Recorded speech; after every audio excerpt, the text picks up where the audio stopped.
আজ আমি তোমাদের বিশেষ করে উচ্চ মাধ্যমিক যে সমস্ত পুষ্টিবিজ্ঞানের ছাত্রছাত্রীরা রয়েছে তাদের যে প্রথম অধ্যায় রয়েছে শরীরে খাদ্যের ব্যবহার, সেই প্রথম অধ্যায়ের একটা অংশ পৌষ্টিক তন্ত্র, সেই পৌষ্টিক তন্ত্রের পৌষ্টিক নালী সম্পর্কে আজকে আমি আলোচনা করব। তারই কিছুটা পার্ট অর্থাৎ পার্টে আমি আলোচনা করব। ভিডিওটা তোমরা ভালো করে দেখবে এবং অবশ্যই তোমাদের এটা অনেক কাজে আসবে। মানুষের পৌষ্টিক তন্ত্র, মানুষের পৌষ্টিক তন্ত্র তোমরা এখানে একটা ছবি দেখতে পাচ্ছ যে পুরো যে এই যে মুখ থেকে আরম্ভ করে একদম পাকস্থলী, পাকস্থলী থেকে ক্ষুদ্রান্ত, ক্ষুদ্রান্ত থেকে এই যে বৃহদন্ত্র এবং শেষে পায়ু পর্যন্ত যে নালীটা অবস্থান করে থাকে তাকে আমরা সাধারণত পৌষ্টিক নালী বলে থাকি। এবং এই পৌষ্টিক নালীর সঙ্গে বিভিন্ন যে সমস্ত পৌষ্টিক গ্রন্থিগুলো রয়েছে, যেমন অগ্নাশয় রয়েছে, এখানে যকৃৎ রয়েছে, তারপরে পাকস্থলীতে পাক গ্রন্থি রয়েছে, ক্ষুদ্রান্তের মধ্যে আন্তরিক গ্রন্থি রয়েছে, এগুলো সমস্ত কিন্তু এদের খরিত পদার্থগুলো কিন্তু পরিপাকে সাহায্য করে থাকে এবং সেই অংশগুলোকে আমরা সাধারণত পৌষ্টিক গ্রন্থি বলে থাকি। পৌষ্টিক নালী এবং পৌষ্টিক গ্রন্থি এই দুটো মিলে কিন্তু মানুষের পৌষ্টিক তন্ত্র। চলো আমরা চলে আসি পৌষ্টিক তন্ত্র কাকে বলে। জীবদেহে খাদ্য গ্রহণ, পরিপাক, শোষণ ও বহিষ্করণে সাহায্যকারী অঙ্গগুলি একত্রে মিলিত হয়ে যে তন্ত্র গঠন করে থাকে তাকে আমরা পৌষ্টিক তন্ত্র বলে থাকি। এই পৌষ্টিক তন্ত্রের কিন্তু দুটি প্রধান অংশ, একে হচ্ছে পৌষ্টিক নালী, দুটো হচ্ছে পৌষ্টিক গ্রন্থি। মুখ থেকে পায়ু পর্যন্ত বিস্তৃত যে নালীতে খাদ্য গ্রহণ, খাদ্য পরিপাক, সরল খাদ্যের শোষণ এবং অপাচ্য খাদ্যের বহিষ্করণ ঘটে তাকে আমরা পৌষ্টিক নালী বা পরিপাক নালী বলে থাকি। এটি একটি 8 থেকে 10 মিটার দীর্ঘ নালী বিশেষ এবং কোথাও থলির মতো, কোথাও বা পেঁচানো কুণ্ডলীর মতো। পৌষ্টিক নালীর বিভিন্ন অংশগুলো হলো মুখগহ্বর, গলবিল, গ্রাসনালী, পাকস্থলী, ক্ষুদ্রান্ত, বৃহদন্ত্র, পায়ু বা পায়ু নালী আমরা বলে থাকি। পৌষ্টিক গ্রন্থি, পৌষ্টিক তন্ত্রের অন্তর্গত যে সমস্ত গ্রন্থি থেকে খাদ্য পরিপাককারী উৎসেচক বা রস খরিত হয় তাদের আমরা পৌষ্টিক গ্রন্থি বলে থাকি, যেমন লালা গ্রন্থি, যকৃৎ, অগ্নাশয়, পাক গ্রন্থি, আন্তিক গ্রন্থি। এখানে আমরা দেখছি পৌষ্টিক তন্ত্র যেটা রয়েছে সেই পৌষ্টিক তন্ত্রকে দুটো ভাগে ভাগ করা হয়েছে। প্রথম ভাগটা হচ্ছে পৌষ্টিক নালী, দ্বিতীয় ভাগটা হচ্ছে পৌষ্টিক গ্রন্থি। পৌষ্টিক নালীকে আবার সাধারণত 7টা ভাগে ভাগ করা হয়েছে। ভাগগুলো আমরা দেখে নিচ্ছি। মুখগহ্বর, গলবিল, গ্রাসনালী, পাকস্থলী, ক্ষুদ্রান্ত, বৃহদন্ত্র, পায়ু বা পায়ু নালী। এরপরে পৌষ্টিক গ্রন্থি যেগুলো রয়েছে সেই পৌষ্টিক গ্রন্থিগুলোতে আমরা সাধারণত 5 প্রকারের পৌষ্টিক গ্রন্থি এখানে দেখতে পাই। লালা গ্রন্থি, যকৃৎ, অগ্নাশয়, পাকস্থলী এবং আন্তিক গ্রন্থি। চলো আমরা এবারে মানুষের যে পৌষ্টিক তন্ত্র রয়েছে তার যে বিভিন্ন অংশগুলো, আমরা দুটো যে পৌষ্টিক নালীর ভাগ এবং পৌষ্টিক গ্রন্থির ভাগগুলো দেখিয়েছিলাম আগেরটাতে, এবারে কিন্তু পুরো ভাগটা দেখাচ্ছি। এটা তোমাদের এক নজরে যদি মনে রাখো তাহলে কিন্তু তোমাদের পৌষ্টিক তন্ত্র সম্বন্ধে পড়তে কিন্তু খুব একটা অসুবিধা হবে না। প্রথমে দুটো ভাগে ভাগ করা হয়েছে, পৌষ্টিক নালী, পৌষ্টিক গ্রন্থি। পৌষ্টিক নালীতে রয়েছে 7টা ভাগ। মুখগহ্বর বা মুখবিভর আমরা বলে থাকি, গলবিল, গ্রাসনালী, পাকস্থলী, ক্ষুদ্রান্ত, বৃহদন্ত্র, পায়ু বা পায়ু নালী। এখানে সাধারণত পাকস্থলীকে 4টে ভাগে ভাগ করা হয়েছে, কার্ডিয়াক বা হৃদ পাকস্থলী, ফান্ডাস দেহ বা বডি এবং পাইরোলাস। পাইরোলাসকে আবার দুটো ভাগে ভাগ করা হয়েছে, পাইরোলাস নালী এবং পাইরোলাস অ্যান্ট্রাম। ক্ষুদ্রান্ত 3টে অংশে বিভক্ত, ডিওডিনাম, জেজুনাম এবং ইলিয়াম। বৃহদন্ত্রের 3টে অংশে বিভক্ত, সিকাম, কোলন, মলাশয়। কোলন আবার 4টে অংশে বিভক্ত, আরোহী কোলন, অনুপ্রস্থ কোলন, অবরোহী কোলন, সিগময়েড কোলন। এবং পৌষ্টিক গ্রন্থি তো তোমরা আগেও জেনেছো যে 5 প্রকারের পৌষ্টিক গ্রন্থি থেকে থাকে, লালা গ্রন্থি, যকৃৎ, অগ্নাশয়, পাক গ্রন্থি এবং আন্ত্রিক গ্রন্থি। চলো আমরা এবারে একটা পুরো ছবিতে আমরা দেখে নিই। এই যে এখানে দেখতে পাচ্ছ মুখগহ্বর, মুখগহ্বর থেকে যে অংশটা সাধারণত যে গলার কাছটা পর্যন্ত যে অংশটা রয়েছে সেই অংশটাকে আমরা সাধারণত গলবিল বলছি, এবং গলবিল থেকে পাকস্থলী পর্যন্ত যে লম্বা নালীটা রয়েছে সেটা হচ্ছে গ্রাসনালী। গ্রাসনালীর পর থেকে যে থলির মতো অংশটা রয়েছে সেটাকে আমরা পাকস্থলী বলছি। পাকস্থলীর পরে যে পেঁচানো নলের মতো অংশটা রয়েছে এটাকে আমরা সাধারণত ক্ষুদ্রান্ত বলে থাকি, এবং ক্ষুদ্রান্তের তিনটে অংশ ডিওডিনাম, জেজুনাম এবং ইলিয়াম আমরা বলছি। প্রথম অংশ যেটা ইউ আকৃতি সেটা ডিওডিনাম, পরের পেঁচানো অংশটা হচ্ছে জেজুনাম, এবং শেষ যে অংশটা রয়েছে সেটা হচ্ছে ইলিয়াম। এবং এই শেষ অংশটা আবার যে বৃহদন্ত্র রয়েছে সেই বৃহদন্ত্রের সঙ্গে কিন্তু যুক্ত হয়েছে। বৃহদন্ত্রের যে প্রথম অংশটা রয়েছে সেটাকে আমরা সিকাম বলি। যে অংশটা উপরের দিকে উঠছে সিকামের পর সেটাকে আমরা অ্যাসেন্ডিং কোলন বা আরোহী কোলন বলে থাকি। তারপরে যেটা নালীটা রয়েছে বৃহদন্ত্রের সেটাকে আমরা সাধারণত বলে থাকি অনুপ্রস্থি কোলন। তারপরে যেটা রয়েছে সেই কোলনটা যেটা নামছে সেটাকে আমরা অবরোহী কোলন বলে থাকি, এবং এসের মতো যে কোলনটা রয়েছে সেটাকে সিগময়েড কোলন, এবং তারপরে যে একটা নালীর মতো মোটা একটুকু চওড়া নালীর মতো অংশ রয়েছে সেটাকে বলা হয় মলাশয়, এবং তারপরে যে সরু নালীর মতো একটু অংশ রয়েছে সেটাকে আমরা সাধারণত পায়ু বা পায়ু নালী বলে থাকি।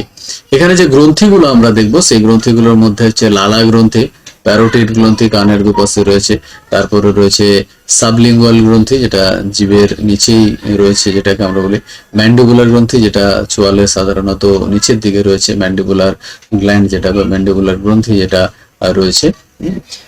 আর এখানে রয়েছে যকৃৎ, পিত্তথলি রয়েছে, এখানে একটা বড় গ্রন্থি রয়েছে যেটাকে আমরা অগ্নাশয় বলে থাকি। এই হচ্ছে আমাদের পৌষ্টিক তন্ত্রের পুরো চিত্র এবং চিত্রের বিভিন্ন অংশের নামগুলো। এগুলো তোমরা ভালো করে মুখস্থ রাখবে, তাহলে তোমাদের খুব ভালো হবে।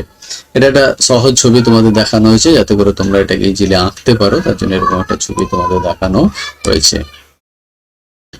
প্রথমে আমরা আসছি মুখ গহ্বর বা মুখ বিবর। পৌষ্টিক নালীর যে প্রথম অংশটা, মুখের ভিতরে প্রসারিত গর্তের মতো যে অংশটা থাকে তাকে আমরা সাধারণত মুখ গহ্বর বা মুখ বিবর বলে থাকি। এতে অনেকগুলো অংশ থেকে থাকে, মুখ ছিদ্র, দাঁত, ঠোঁট, চোয়াল, গাল, তালু ও একটি বড় জিভ, এবং এর মধ্যে 3 জোড়া লালা গ্রন্থি থেকে আগত যে নালীগুলো রয়েছে সেগুলো এখানে এসে মুক্ত হয়। পার্শ্ব প্রাচীর গালের পেশি দিয়ে সাধারণত তৈরি হয়ে থাকে। মুখবিবরের প্রধান কাজ হচ্ছে মুখবিবরের খাদ্য গৃহীত হয়, চর্বিত অর্থাৎ চেবানো হয়, এবং লালা গ্রন্থির সঙ্গে খাদ্যের সঙ্গে মিশ্রিত হয়। এছাড়া সিদ্ধ শ্বেতসার জাতীয় যে খাদ্য রয়েছে তাদের আংশিক পাচন কিন্তু ঘটে থাকে লালারসের সাহায্যে। এরপরে আমরা আসছি মুখবিবরের যে বিভিন্ন অংশগুলো, মুখছিদ্র। মুখগহ্বরের সম্মুখভাবে একটা ছিদ্র থাকে যা বাইরের দিক থেকে উপর নিচে ঠোঁট এবং ভিতরের দিক দিয়ে দাঁত, মাড়ি ও চোয়াল দ্বারা বেষ্টিত থাকে। একে আমরা মুখছিদ্র বলে থাকি। মুখছিদ্রের মাধ্যমে খাদ্যবস্তু কিন্তু মুখগহ্বরে বা মুখ বিবরে কিন্তু প্রবেশ করে থাকে। এরপরে মুখের ভিতরে যেটা রয়েছে বা মুখ বিবরের উপরের যে মেঝে রয়েছে বা ছাদ রয়েছে তাকে আমরা বলে থাকি সাধারণত তালু। এটি শক্ত পেশি ও অস্থি দ্বারা গঠিত। সামনের অংশ একটু শক্ত, সেটাকে আমরা শক্ত তালু বলে থাকি, এবং পেছনের অংশটা কিছুটা নরম, সেটাকে আমরা নরম তালু বলে থাকি। এবং নরম তালু শেষ ভাগে একটি মাংসল পাতা বা ফ্ল্যাপ থেকে থাকে যাকে আমরা ওভুলাও বলে থাকি। এরপরে আমরা আসি জিভ বা জিহ্বা। মুখবিবরের মেঝেতে অবস্থিত আবরণী কলা ও গ্রন্থি যুক্ত ঐচ্ছিক পেশিবহুল চ্যাপ্টা প্রসারিত অঙ্গটিকে আমরা জিহ্বা বা জিভ বলে থাকি। জিহ্বা নিচের চোয়ালের অস্থির সঙ্গে যুক্ত থাকে। এর উপরিতলে আলপিলের মতো ছোট ছোট অসংখ্য অংশ দেখতে পাওয়া যায় বা উপবৃদ্ধি দেখতে পাওয়া যায়। এদেরকে আমরা পিড়কা বা প্যাপিলি বলে থাকি। প্রতিটি পিড়কা বা প্যাপিলিতে খাদ্যের স্বাদ গ্রহণ করার জন্য একাধিক স্বাদ কোরক কিন্তু থেকে থাকে, যার সাহায্যে আমরা খাদ্যবস্তুর স্বাদ গ্রহণ করে থাকি। জিহ্বার 3 ধরনের গ্রন্থি থেকে থাকে, মিউকাসকরণকারী গ্রন্থি যেটা মিউকাসকরণ থেকে, সেরাস গ্রন্থি ও লসিকা গ্রন্থি। লসিকা গ্রন্থিগুলো মিলিত হয়ে জিহ্বার পিছন দিকে লিঙ্গুয়াল টনসিল গঠন করে থাকে। এখানে তোমরা দেখতে পাচ্ছ একটি মোটা আকারের জিভের ছবি দেওয়া রয়েছে। এবং এই যে জিহ্বা রয়েছে, জিহ্বার যে স্বাদ নেওয়া হয় অগ্রভাগে সাধারণত মিষ্ট, এবং তারপরেই দুভাগে কিন্তু লবণাক্ত স্বাদ গ্রহণ করা হয়, তারপরে টক বা অম্ল, এবং পিছন দিকে আমরা সাধারণত তিক্ত স্বাদ গ্রহণ করে থাকি। এগুলোর মধ্যে সাধারণত ছোট ছোট স্বাদ গোলক থেকে থাকে বা টেস্ট বাড থেকে থাকে, যার সাহায্যে আমরা খাদ্যের স্বাদ গ্রহণ করে থাকি। এখানে যে স্বাদ কোরকগুলো রয়েছে, সেই স্বাদ কোরকগুলো সাধারণত এখানে একটু বড় করে দেখানো হয়েছে। একটি স্বাদ কোরক বা টেস্ট বার্ডের একটি বড় ছবি এঁকে দেখানো হয়েছে, এখানে বড় করে একটি দেখানো হয়েছে। এখানে বিভিন্ন ধরনের স্বাদগ্রাহী কোষ থেকে থাকে, যার সাহায্যে আমরা খাদ্যবস্তুর স্বাদ পেয়ে থাকি। এবং এই যে স্বাদ কোরকগুলো রয়েছে, এগুলো সাধারণত পিড়কা বা প্যাপিলার মধ্যে থাকে, এবং এই যে প্যাপিলাগুলো রয়েছে, প্যাপিলাগুলো কিন্তু জীবের মধ্যে থেকে থাকে, এবং এই প্যাপিলাগুলো সাধারণত 4 রকমের হয়ে থাকে। এখানে 3 রকমের এখানে ছবিতে দেখানো হয়েছে। সার্কাম ভ্যালেট একটা রয়েছে, যেটা হচ্ছে সাধারণত ভি আকৃতি বিশিষ্ট, এবং যেটা সাধারণত জীবের গোড়ার দিকে থেকে থাকে, এবং সূত্রাকৃতি যেটা স্বাদ কোরক রয়েছে, সেটাতে সাধারণত সূত্রাকৃতি যে পিড়কা বা প্যাপিলা রয়েছে, এটা সাধারণত একটু গোড়ার দিকে থেকে থাকে, একদম গোড়া নয়, গোড়ার দিকে থেকে, এবং সামনের দিকে সাধারণত ছত্রাকৃতি মানে ছাতার মতো আকৃতির কিন্তু এখানে আমরা স্বাদ কোরক দেখতে পাই। তবে আধুনিক মতবাদ অনুযায়ী কিন্তু দেখা যাচ্ছে জীবের বিভিন্ন অংশেই কিন্তু স্বাদ কোরক থাকতে দেখা যাবে, বা প্যাপিলা গুলো থাকতে দেখা যায়। এই প্যাপিলার মধ্যে কিন্তু অসংখ্য স্বাদ কোরক থাকে, তোমরা দেখতে পাচ্ছ ছোট ছোট উপবৃদ্ধির মতো রয়েছে। এগুলোকে আমরা সাধারণত প্যাপিলা বা পিড়কা বলে থাকি। প্যাপিলা পিড়কার প্রকারভেদ আমি আগেই বললাম যে 4 রকমের আমরা দেখতে পাই। সূত্রাকৃতি বা ফিলিফর্ম বলা হয়, এবং ছত্রাকৃতি বা ফাঞ্জিফর্ম সার্কামভ্যালেট বলা হয়, আর এটা হচ্ছে ফোলিয়েট প্যাপিলি। সূত্রাকৃতি বা ফিলিফর্ম যেটা রয়েছে, এটা সুতার মতো আকৃতি বিশিষ্ট, অগ্রভাগগুলো একটু সুচালো হয়ে থাকে, এবং জীবের সম্মুখ ভাগে সাধারণত প্রায় 2-3 অংশ জুড়ে এরা অবস্থান করে থাকে। এরা সংখ্যায় আকারে যেমন ছোট হয়, সংখ্যাতে কিন্তু এদের বেশি থেকে থাকে। এই প্যাপিলাতে কোনো স্বাদ কোরক থাকে না, পরিবর্তে কিন্তু স্পর্শ গ্রাহক কোষ বা স্পর্শগ্রাহী অংশ কিন্তু থাকতে দেখা যায়। ছত্রাকৃতি বা ফাঞ্জিভর, এদের শীর্ষাংশে সামান্য শীর্ষাংশগুলো যেগুলো রয়েছে উপরে যেগুলো সামান্য চ্যাপ্টা এবং অনেকটা ছাতার মতো আকৃতি, তাই এদের ছত্রাকৃতি বলা হয়। জিহ্বার সামনের দিকে এরা অবস্থান করে থাকে। এতে 5টি করে স্বাদ কোরক থাকতে দেখা যায়। প্রত্যেকটি প্যাপিলাতে 5টি করে স্বাদ কোরক থাকতে দেখা যায়। সার্কামভ্যালেট, এটা জীবের পিছন দিকে থাকে, ভি আকারে সাজানো থেকে থাকে এগুলো, এবং সংখ্যা 8 থেকে 12টি, এবং প্রত্যেকটি প্যাপিলিতে 100টি করে স্বাদ কোরক থাকে। এরা কিন্তু সবচেয়ে বড় প্যাপিলা। ফোলিয়েট প্যাপিলি জীবের গোড়ার দিকে অবস্থান করে থাকে, পাতার ন্যায় আকৃতি বিশিষ্ট, এতে কোনো স্বাদ কোরক কিন্তু থাকে না। জিহ্বার অগ্রভাগে মিষ্টি আগে বলেছি, পশ্চাৎভাগে তিতা টক, দুপাশে অম্ল এবং মধ্যভাগে লবণাক্ত স্বাদ গ্রহণকারী টেস্ট বার্ড বা স্বাদ কোরক থেকে থাকে। তো বর্তমান মতবাদ অনুযায়ী আমি আগেই বললাম যে জীবের সব জায়গাতেই কিন্তু সব ধরনের স্বাদ গ্রহণকারী কোষ কিন্তু থেকে থাকে, বা টেস্ট বার্ড কিন্তু থেকে থাকে। জিহ্বার কাজ কি বা জীবের কাজ কি? প্রথমত হচ্ছে এই জীব সাধারণত খাদ্যবস্তু চিবাতে এবং খাদ্যবস্তু চিবানোর পর সেগুলো গলাধঃকরণে বা গিলতে সাহায্য করে থাকে। খাদ্যবস্তুকে লালা রসের সঙ্গে মিশিয়ে নরম ও পিচ্ছিল করতে সাহায্য করে থাকে। পিচ্ছিল করতে সাহায্য করে থাকে। বিভিন্ন খাদ্যবস্তুর বিভিন্ন প্রকারের স্বাদ গ্রহণে সাহায্য করে থাকে। এছাড়া স্পর্শ, ঠান্ডা ও গরম অনুভূতি জীবের সাহায্যে কিন্তু পাওয়া যায়। এছাড়াও অন্য কাজ যদি আমরা বলে থাকি, তাহলে কথা বলতে কিন্তু জীব সাহায্য করে থাকে। এরপর আমরা আসছি দাঁত। দাঁত খুবই শক্ত অঙ্গ আমরা বলবো, পুরোপুরি ক্যালসিয়াম দ্বারা নির্মিত, এবং দাঁতগুলি উপর এবং নিচে চোয়ালে অর্ধবৃত্তাকারে পর কিন্তু সাজানো থাকে। প্রত্যেকটা চোয়ালের প্রত্যেকটা অর্ধাংশে দাঁতের সংখ্যা এবং বিন্যাস কিন্তু একই প্রকারের হয়ে থাকে। মানুষের ক্ষেত্রে দাঁত সাধারণত 2 প্রকারের, অস্থায়ী দাঁত বা দুধ দাঁত আমরা বলে থাকি, এবং স্থায়ী দাঁত। শিশুদের ক্ষেত্রে 6 মাস বয়সের পর থেকে এই কিন্তু অস্থায়ী দাঁত বা দুধ দাঁত তৈরি হতে শুরু করে, এবং 4 থেকে 6 বছর পর্যন্ত এগুলো কিন্তু অস্থায়ী দাঁত স্থায়ী হয়ে থাকে। তারপরে কিন্তু এগুলো কি হয়, স্থায়ী দাঁত দ্বারা প্রতিস্থাপিত হয় বয়স বৃদ্ধির সঙ্গে সঙ্গে, এবং 18 থেকে 25 বছর পর্যন্ত কিন্তু দুধ দাঁতগুলো প্রতিস্থাপিত হতে থাকে, এবং তারপর সেগুলো কিন্তু স্থায়ী দাঁত দ্বারা কিন্তু প্রতিস্থাপিত, অর্থাৎ দুধ দাঁতের পরিবর্তে সেখানে স্থায়ী দাঁত কিন্তু তৈরি হয়ে থাকে। শিশুদের দাঁতের সংখ্যা 20টি, তবে প্রাপ্তবয়স্কদের ক্ষেত্রে কিন্তু ঊর্ধ্ব নিম্ন চোয়ালে 16টি করে মোট 32টি কিন্তু দাঁত থেকে থাকে। মানুষের জীবনকালে সাধারণত 2 বার দাঁত ওঠে, এই জন্য মানুষের দাঁতকে আমরা ডাইফিওডন্ট বলে থাকি। এবং দাঁতগুলি চোয়ালের গর্তের মধ্যে কিন্তু গাঁথা থাকে। এই প্রকার দাঁতকে থেকোডন্ট বলা হয়ে থাকে।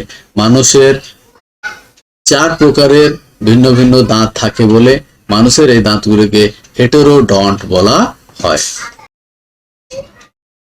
এরপরে যদি আমরা দাঁতের মুখের ভিতরে দাঁতের গঠনের গুলো চলে আসি, যে বিভিন্ন রকমের যে দাঁতগুলো রয়েছে সেগুলো নিয়ে যদি আমরা একটু দেখি, তাহলে তোমরা দেখতে পাবে যে এটা নিচের চোয়ালে দেওয়া আছে। নিচের চোয়ালের মাঝখানে একটা ভাগ করা হয়েছে, অর্থাৎ নিম্ন চোয়ালের এক পাশে 8টা এবং আরেক পাশে 8টা থেকে থাকে। এবং এই 8টার মধ্যে যদি আমরা মাঝখান থেকে যদি ভেতরের দিকে দেখি, তাহলে প্রথমে দেখবো 8টার মধ্যে দুটো রয়েছে, যেটাকে আমরা ইনসিজার বলে থাকি বা কৃন্তক রয়েছে। তারপরে যেটা রয়েছে, এই কৃন্তকটা কিন্তু খাদ্য কাটার জন্য ব্যবহৃত হয়ে থাকে। তারপরে একটা যেটা রয়েছে সেটা কিন্তু ছেঁড়ার জন্য ব্যবহৃত হয় খাদ্যবস্তু, এবং সেটাকে আমরা ছেদক বা ক্যানাইন বলে থাকি।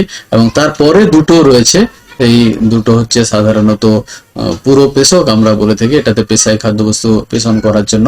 এবং পরের যে 3টে রয়েছে এটা হচ্ছে পেশক, অর্থাৎ আমরা বলবো মোলার, এবং এটা রয়েছে 3টে। অর্থাৎ এখানে আমরা দেখব যে ইনসিজার দুটো রয়েছে, ক্যানাইন রয়েছে একটা, প্রিমোলার রয়েছে দুটো, এবং মোলার বা পেশক রয়েছে কিন্তু 3টে। অর্থাৎ এই 8টাকে যদি আমরা দেখি তাহলে দেখবো 2 1 2 3, অর্থাৎ 21 23 আমরা বলে থাকি। এপাশে যেরকম দেখছি এপাশেও কিন্তু আমরা সেরকমই দেখতে পাবো।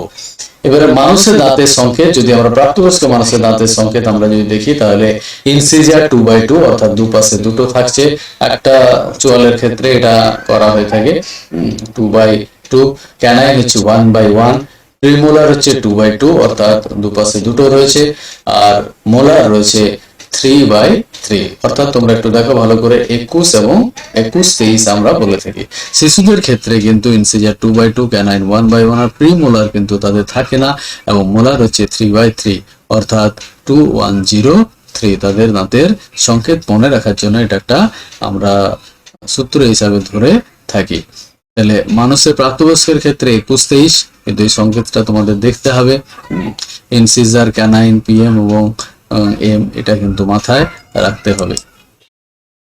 এবারে এখানে আমরা দেখছি প্রথম দুটো দাঁত যেটা রয়েছে সেটা হচ্ছে আমরা বলবো ইনসিজার বা কৃন্তক, তারপরে যেটা রয়েছে ছেদক, তারপরে যে দুটো রয়েছে পুরো পেশক বা প্রিমোলার আমরা বলে থাকি, তারপরে যে 3টা রয়েছে সেটা হচ্ছে মোলার বা পেশক। মানুষের দাঁতের যে বিভিন্ন প্রকারের রয়েছে সেটা দেখানো হলো।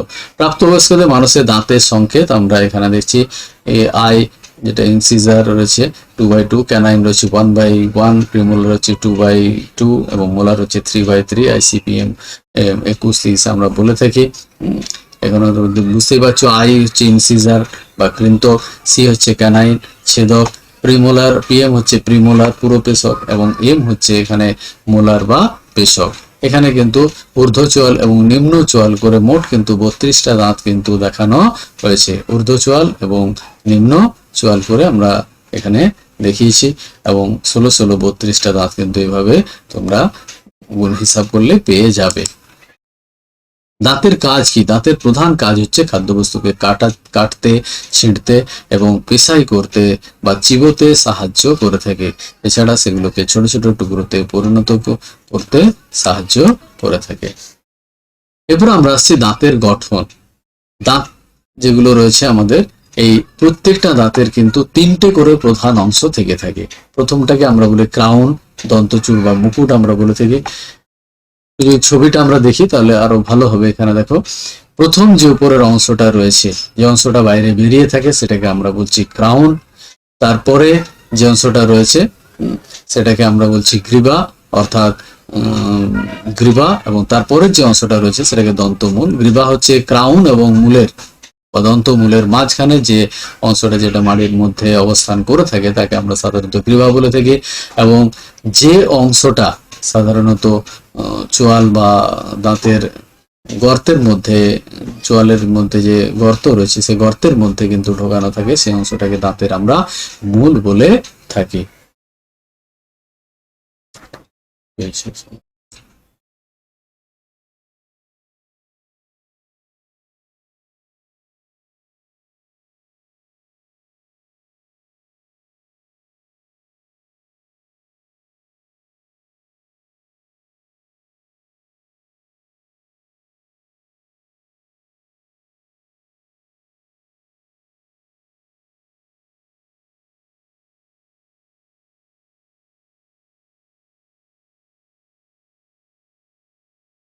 পরে আমরা আসি দাঁতের গঠন নিয়ে আমরা আলোচনা করছি। প্রত্যেকটা দাঁতের কিন্তু 3টে করে অংশ রয়েছে। প্রথম হচ্ছে মুকুট বা ক্রাউন বা দন্ত চূড়া বলে থাকি, তারপর গ্রীবা, তারপর হচ্ছে দন্ত মূল। যদি একটু ছবিটা দেখে নিই তাহলে ভালো হবে। দাঁতের যে অংশটা সাধারণত বাইরে বেরিয়ে থাকে সেটাকে আমরা ক্রাউন বলে থাকি, এবং দাঁতের যে অংশটা আমাদের চোয়ালের গর্তের মধ্যে গাঁথা থাকে তাকে আমরা দন্তমূল বলে থাকি। দন্তমূল এবং দন্ত যে চূড় রয়েছে বা দন্ত চূড়া যে রয়েছে বা মুকুট রয়েছে তার মাঝখানে যে অংশটা থাকে সেটাকে, দুটোর মাঝখানে যে অংশটা থাকে তাকে আমরা গ্রীবা বলে থাকি। এটা সাধারণত মাড়ির মধ্যে অবস্থান কিন্তু করে থাকে, এটা অনেকটাই সরু মতো অংশ। দাঁতের এই যে কেন্দ্রস্থলে রয়েছে, কেন্দ্রস্থলে কিন্তু একটি ক্যাভিটি বা গর্ত থেকে থাকে যেটাকে টুথ ক্যাভিটি বা পাল্প ক্যাভিটি বলা হয়, এবং দন্ত মজ্জা আমরা বলে থাকি। এই গহ্বরের মধ্যে কিন্তু শিথিল যোগকলা, রক্তবাহী নালী এবং স্নায়ু কলা বা স্নায়ু রজ্জু কিন্তু দেখতে পাওয়া যায়। দন্ত মজ্জা যেটা রয়েছে সেই মজ্জাটা কিন্তু একদম দেখো নিচ পর্যন্ত, প্রায় দন্তমূলের শেষ ভাগ পর্যন্ত দুদিকে কিন্তু বিস্তৃত হয়েছে এবং দুদিকে শেষে কিন্তু একটি ছিদ্রের মাধ্যমে কিন্তু বাইরে বেরিয়ে এসেছে। এই ছিদ্রটাকে বলা হচ্ছে দন্তমূল ছিদ্র বা অগ্রছিদ্র বা অ্যাপিক্যাল ফোরামেন কিন্তু বলা হয়ে থাকে। দাঁতের যে কঠিন অংশটা রয়েছে সেই দাঁতের কঠিন অংশটাতে 3টে আমরা প্রধান অংশ দেখতে পাই। প্রথমটাকে বলা হচ্ছে এনামেল, তারপর অংশটা ডেন্টিন, তারপর হচ্ছে সিমেন্ট। এনামেল হচ্ছে দাঁতের ক্রাউনের মধ্যে সবচেয়ে যে উপরের মতো পাতলা এবং প্রচন্ড শক্ত যে আবরণটা থেকে থাকে সেটাকে আমরা এনামেল বলে থাকি। এনামেলের নিচে যে অংশটা থাকে পুরো পুরো মতো এটা, এবং অনেক মোটা মোটা অনেকটা মানে থিকনেস এটাতে থেকে থাকে, এটাকে আমরা বলছি সাধারণত ডেন্টিন, হাড়ের মোড়া অংশ এটা।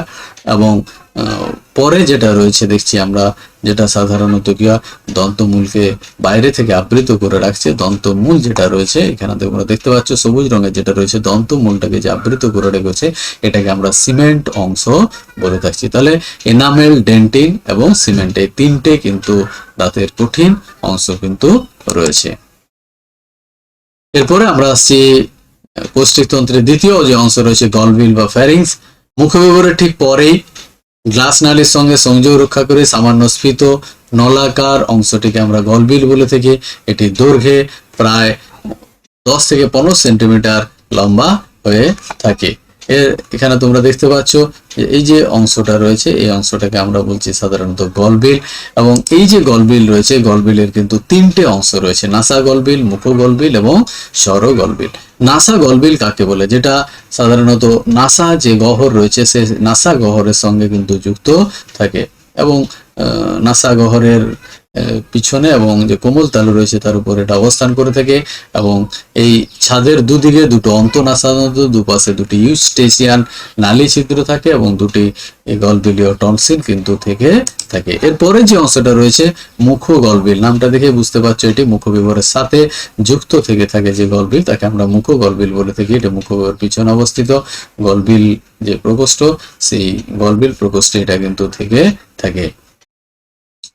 মুখ গলবিলের পাশে দুটি প্যালাটাইন টনসিল থেকে থাকে। মুখ গলবিলের যে পার্শ্ব প্রাচীর রয়েছে সেখানে সাধারণত এবং সে নাসা গলবিল ও মুখবিবর কিন্তু মুক্ত হয়ে থাকে। এরপরে যেটা রয়েছে স্বর গলবিল, আমাদের যে স্বর যন্ত্রটা রয়েছে সেই স্বর যন্ত্রের সঙ্গে কিন্তু এটা লেগে থাকে বা সংলগ্ন থাকে। এই অংশে গ্লটিস ও গ্যালেট নামক একটি ছিদ্র থেকে থাকে। গ্লটিসের উপরে একটি অ্যাপিগ্লটিস থেকে থাকে, একটি পাতার মতো মাংসলো পাতার মতো অংশ থেকে থাকে, এটাকে আমরা এপিগ্লটিস বলে থাকি। গলবিলের কাজ কি? গলবিলের কাজ হচ্ছে সাধারণত গলবিল কি করে খাদ্যকে মুখবিবর থেকে গ্রাস নালীতে কিন্তু পৌঁছে দেয়, এবং খাদ্য বস্তু শ্বাসবায়ু চলাচলের সাধারণ পথ হিসেবে কিন্তু এটি কাজ করে থাকে। তবে যখন শ্বাসবায়ু চলে তখন খাদ্য চলাচল বন্ধ থাকে, আবার যখন খাবার খায় তখন শ্বাস চলাচল কিন্তু বন্ধ থেকে থাকে। কলাস্থানিক গঠন, গলবিলে যে আবরণী কলাটা রয়েছে, কলা স্তরটা রয়েছে সেটা 4টে আবরণী স্তর দ্বারা সাধারণত গঠিত, এবং পুরো আমরা বলবো পৌষ্টিক নালী যে পুরো অংশটা রয়েছে, যেখানে যেখানে পৌষ্টিক নালী রয়েছে পুরো অংশটাই কিন্তু 4টে স্তরে বিভক্ত থেকে থাকে। মিউকোসা বা শ্লেষ্মা স্তর, এটি সবচেয়ে ভেতরের স্তর, এবং স্তরীভূত আইসাকার আবরণী কলা দ্বারা গঠিত।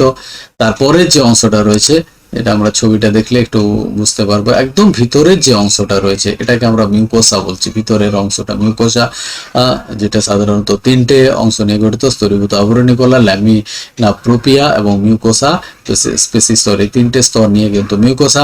তারপরে যে অংশটা রয়েছে সাব মিউকোসা বলা, এখানে তন্তুময় কলা স্তর, রক্তবাহ, লসিকাবাহ এবং স্নায়ু কলার মধ্যে থাকতে দেখা যায়। তারপর হচ্ছে যে পেশির মতো একটা স্তর থেকে থাকে, সেটাকে আমরা বলছি পেশি স্তর বলা হয়ে থাকে। এবং এই পেশি স্তরে সাধারণত কি দেখা যায়, অনুদৈর্ঘ্য পেশি স্তর এবং বৃত্তীয় পেশি স্তর নামক দুটি পেশি স্তর এখানে থেকে থাকে এবং অনিচ্ছিক পেশি এগুলো থেকে থাকে।